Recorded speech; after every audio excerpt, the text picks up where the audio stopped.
Hi అండి. అరే ఈరోజు సగ్గుబియ్యం జావ చేద్దాం అనుకున్నానండి. కాకపోతే సగ్గుబియ్యం నానబెట్టడం మర్చిపోయాను. ఇన్స్టెంట్గా సగ్గుబియ్యం జావ చేయాలంటే ఎలాగా? అయితే ఇలా ట్రై చేయండి. అస్సలు టెన్షన్ తీసుకోవద్దండి. మనం ఇన్స్టెంట్గా కూడా సగ్గుబియ్యం జావను ప్రిపేర్ చేసుకోవచ్చు అనమాట. ఈ సమ్మర్లో ఒంటికి చలవ చేయడం కోసం ఎక్కువగా సగ్గుబియ్యం బెల్లంతో పాయసం చేసుకుంటూ తింటూ ఉంటాం కదండి. అలాగే ఇది చిన్నపిల్లలకు కూడా పెట్టడం చాలా మంచిదండి. ఎందుకంటే ఇప్పుడు ఆఫ్టర్ స్కూల్స్ అవి ఉంటాయి కదా, మధ్యాహ్నం పూట ఇలా చిన్నపిల్లలకి ప్రిపేర్ చేసిస్తే కనుక ఒంటికి చాలా చలవ చేస్తుంది అనమాట. ఈ సగ్గుబియ్యం జావ కానీ పాయసం కానీ ప్రిపేర్ చేయాలంటే కనుక సగ్గుబియ్యాన్ని 1 గంట ముందైనా నానబెట్టుకోవాలి కదండి. ఆ అవసరం లేకుండా ఎలా చేయాలో వీడియోలోకి వెళ్ళి చూసేద్దాం పదండి. ముందుగా ఇక్కడ నేను 1 కప్పు వరకు బెల్లం తీసుకున్నానండి. 1 కప్పు బెల్లానికి 1 కప్పు వరకు వాటర్ వేసుకొని చక్కగా ఈ బెల్లం వాటర్ లాగా తయారయ్యేంత వరకు కుక్ చేసుకోవాలి. బెల్లం పాకం రావాల్సిన పని లేదండి. చక్కగా బెల్లం అంతా కరిగిపోతే సరిపోతుంది అనమాట. చూసారు కదా, ఇలాగా కరిగితే సరిపోతుంది. తర్వాత స్టవ్ వెలిగించి ఒక బాండి పెట్టుకోవాలండి. దాంట్లోకి 1 టేబుల్ స్పూన్ వరకు నెయ్యి వేసుకోండి. కొంచెం పెద్ద టేబుల్ స్పూన్తో వేసుకోండి. అలాగే దీంట్లోకి డ్రై ఫ్రూట్స్ ఫ్రై చేసుకోవాలి. ఇక్కడ నేను కాజు అండ్ కిస్మిస్ వేసి ఫ్రై చేశాను అనమాట.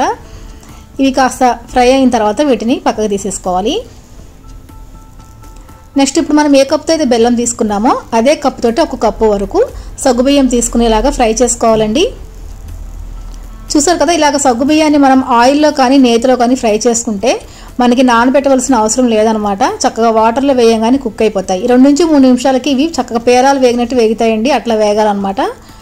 చూసారు కదా, ఇలా వేగిన తర్వాత దీంట్లోకి 1 కప్పు వరకు వాటర్ వేసుకుని వీటిని కాసేపు ఉడికించుకోవాలి. ఎందుకంటే మనం బెల్లం వాటర్ వేసామనుకోండి సగ్గుబియ్యం ఉడకవన్నమాట. అందుకని కాసేపు ఇలాగా 15 నిమిషాల పాటు కుక్ చేసుకోవాలి. 15 మినిట్స్ కల్లా ఇవి చక్కగా కుక్ అయిపోతాయండి. నెక్స్ట్ ఇప్పుడు దీంట్లోకి 1 కప్పు వరకు క్యారెట్ తురుము వేసుకోవాలి. క్యారెట్ తురుము వేయడం వల్ల మనకి చూడడానికి కూడా చాలా బాగుంటుందండి. పిల్లలు అయితే చాలా బాగా ఎంజాయ్ చేస్తారు. అలాగే హెల్త్ కూడా చాలా మంచిది కదా.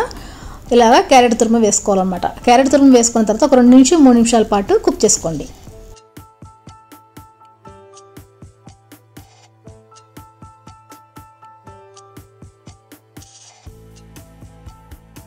ఓకే ఫ్రెండ్స్, ఇలా కుక్ అయిన తర్వాత ఇప్పుడు దీంట్లోకి మనం బెల్లం వాటర్ రెడీ చేసుకున్నాం కదా, దాన్ని ఇలాగ వడకట్టుకుని వేసుకోవాలండి. ఇలా వడకట్టడం వల్ల బెల్లంలో ఏమైనా చెత్త ఉంటే అది రాదనమాట. ఓకే ఫ్రెండ్స్, బెల్లం వాటర్ వేసుకున్న తర్వాత స్టవ్ని లో ఫ్లేమ్లో పెట్టేసుకుని ఒక 5 నుంచి 10 నిమిషాల పాటు కుక్ చేసుకోవాలి.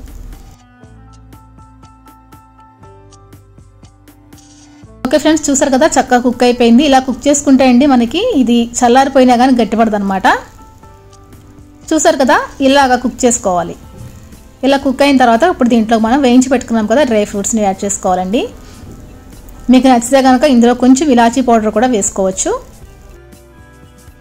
ఓకే ఫ్రెండ్స్, మనకి సగ్గుబియ్యం పాయసం రెడీ అయిపోయింది.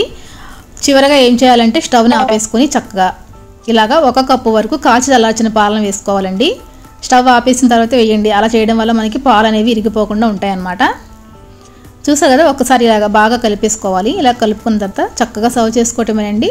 దీన్ని కాసేపు చల్లారిన తర్వాత ఫ్రిడ్జ్లో పెట్టుకొని చల్లచల్లగా కూడా సర్వ్ చేసుకుంటే చాలా బాగుంటుంది. సమ్మర్కి మధ్యాహ్నం పూట ఎండల టైంలో కనుక ఆఫ్టర్ లంచ్ తీసుకున్నట్టయితే కనుక కడుపులో అయితే చాలా హాయిగా ఉంటుందండి. చూసారు కదా, ఎంతో టేస్టీ అండ్ హెల్దీ సగ్గుబియ్యం పాయసం రెడీ అయిపోయిందండి. మీరు కూడా ఈ రెసిపీని ఈరోజు తప్పకుండా ట్రై చేయండి. మరి ఎలా వచ్చిందో కామెంట్ సెక్షన్లో తెలియజేయండి. అలాగే ఫ్రెండ్స్, ఎవరైనా కనుక మన ఛానల్ ఫస్ట్ టైం చూస్తే కనుక తప్పకుండా లైక్ చేసి షేర్ చేసి కామెంట్ చేసి సబ్స్క్రైబ్ చేసుకోండి. పక్కన బెల్ ఐకాన్ ఆన్లో పెట్టుకుంటే నేను చేసే ప్రతి వీడియో మీకు నోటిఫికేషన్ ద్వారా వస్తుందన్నమాట. Thank you friends, thank you for watching. మరొక ఇంట్రెస్టింగ్ వీడియోతోటి మళ్ళీ కలుసుకుందామండి. అంతవరకు సెలవు, నమస్తే.